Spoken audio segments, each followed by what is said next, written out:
Application, messagerie sécurisée, dossier partagé, derrière tous ces mots, il y a une réalité. Le numérique en santé fait déjà partie de notre quotidien. Mais concrètement, qu'est-ce que ça change à la fois pour les patients et les professionnels de santé ? L'histoire de Valérie est un bon exemple. Elle doit se faire opérer et rencontrer plusieurs professionnels de santé. Grâce au numérique, ces échanges avec les soignants ont été facilités, son suivi médical renforcé et toutes ces informations réunies en un seul endroit. Bienvenue dans son histoire, un témoignage qui illustre ce que le numérique en santé change, un parcours fluide au service du patient.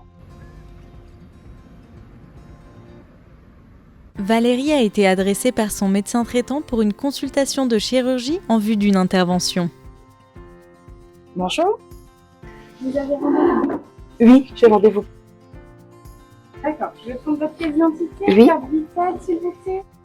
Avec l'INS, l'identification fiable du patient commence dès l'accueil. Grâce à l'INS, les données médicales de Valérie sont correctement rattachées à son dossier sans risque d'erreur. La patiente poursuit son parcours de soins avec le chirurgien. Je voulais savoir si vous étiez d'accord pour que j'aille consulter votre dossier médical partagé. Oui, tout à fait.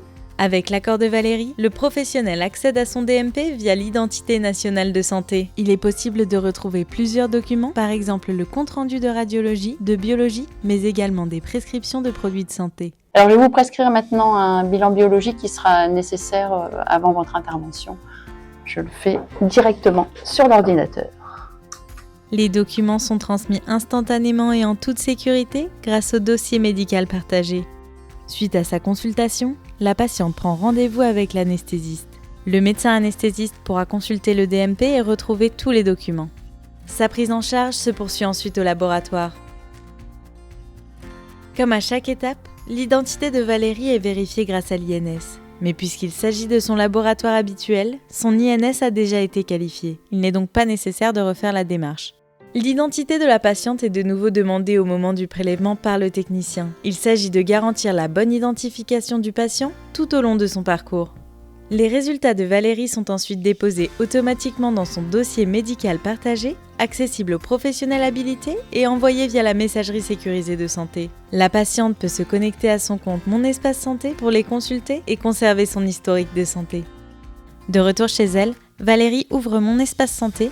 Dans l'onglet Documents, elle retrouve facilement la lettre de son médecin traitant, le compte-rendu de sa consultation chirurgicale, les résultats du bilan préopératoire et les documents d'admission transmis par l'hôpital. Il suffit de se connecter sur monespacesanté.fr. Une fois le compte activé, il est possible de retrouver les documents de santé partagés par les professionnels de santé, accessibles sur téléphone, tablette et ordinateur. C'est simple et sécurisé. Valérie a complété son profil médical en renseignant ses antécédents, ses traitements, ses allergies.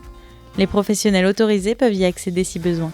Elle ouvre l'onglet des directives anticipées qu'elle complète par précaution avant son opération.